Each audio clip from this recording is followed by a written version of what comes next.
Hello বন্ধুরা, আবারও চলে এসেছি একটা নতুন ভিডিও নিয়ে। আজকের জন্মাষ্টমীর দিন আমাদের বাড়িতে প্রচুর পূজা হয়, প্রচুর আনন্দ হয়, অনেক জিনিস শেয়ার করার আছে, ওই জন্য তোমাদের সাথে শেয়ার করছি।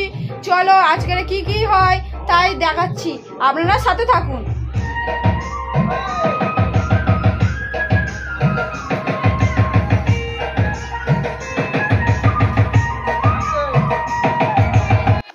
আমরা পুজোর ওখানে চলে গেছিলাম, দেখছিলাম যে পুজোর জন্য খাবার বানানো হচ্ছে, আলু ভাজা আর সব রকম সবজিগুলো ভেজে নিচ্ছিল। তারপরে এখানে ময়দা মাখা ছিল লুচি করার জন্য, আর তালের বড়ার জন্য বাটারটা ভালো করে মাখানো ছিল।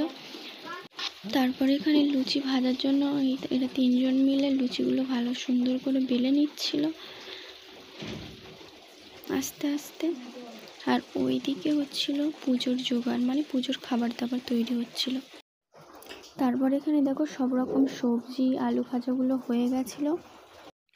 তারপর এদিকে বেলুন দিয়ে মন্দিরটাকে এরা সুন্দরভাবে সাজিয়ে নিচ্ছিল সবাই মিলে, যাতে দেখতে খুব সুন্দর লাগে। আর বেলুন দিয়ে সাজাতে খুব সুন্দরও লাগছিল মন্দিরটাকে। দেখো কি সুন্দর লাগছে। আর এদিকে হচ্ছিল মা তালের বড়া ভেজে নিচ্ছিল ঠাকুরের জন্য। দেখো তোমরা কি সুন্দরভাবে ভেজে নিচ্ছে। তারপর দেখো বন্ধুরা, আমাদের মন্দির সাজানো কমপ্লিট। আর এটা হচ্ছে আমার সুপ্রিয়, মানে আমার দিদির ছেলে। তারপর এখানে বড়া ভাজাগুলো হয়ে গেছিলো। আর ডাল সিদ্ধ করার জন্য কড়াইটা বসিয়ে নিয়েছিল, মুগ ডাল ঠাকুরের ভোগের জন্য। মুগ ডালটা সিদ্ধ করতে দিয়ে দিয়েছে। তারপর এখানে পুরোহিত মশাই চলে এসেছিলো, আর আমাদের রাধাকৃষ্ণের মূর্তিটাকে ভালো করে ফুল দিয়ে, ফুলের মালা, ফুলের মুকুট, ফুলের সব কিছু দিয়ে সুন্দরভাবে সাজিয়ে নিচ্ছিল। দেখো কৃষ্ণের মাথায় মুকুট দিয়ে দিল ফুলের, খুব সুন্দর লাগছিল। দেখো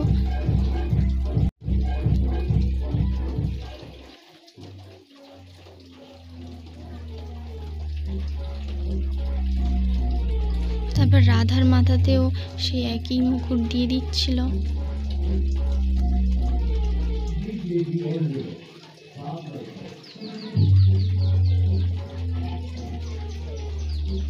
দেখো কত সুন্দর লাগছিল। আবার চেঞ্জ করে দিয়েছিল, এটা কার ভালো লাগছিল দুজনে যেটা যার ভালো লাগছিল সেটা দিয়ে ভালো করে সুন্দরভাবে সাজিয়ে দিচ্ছিল। তারপর সাজানো কমপ্লিট। এবার আমাদের উপরে ওখানেই রাধাকৃষ্ণ থাকতো বসানো, সেখানেই বসিয়ে দিল। দেখো বন্ধুরা, পুরোহিত মশাই সব জোগাড় করে পূজাতে বসে গেছিল এবং পুজো শুরু হয়ে গেছিল। আজ এই পর্যন্তই ভিডিও বন্ধুরা। আবার তোমাদের সাথে চলে আসবো নতুন কোনো ভিডিও নিয়ে, বা কোনো রান্নার ভিডিও বা কোনো ব্লগ নিয়ে। সেই সঙ্গে আমার পাশে থেকো, আর অবশ্যই আমার চ্যানেলটিকে সাবস্ক্রাইব করে দিও। সাবস্ক্রাইব করে নোটিফিকেশানটা অল করে দিও, যাতে আমার ভিডিও সবার আগে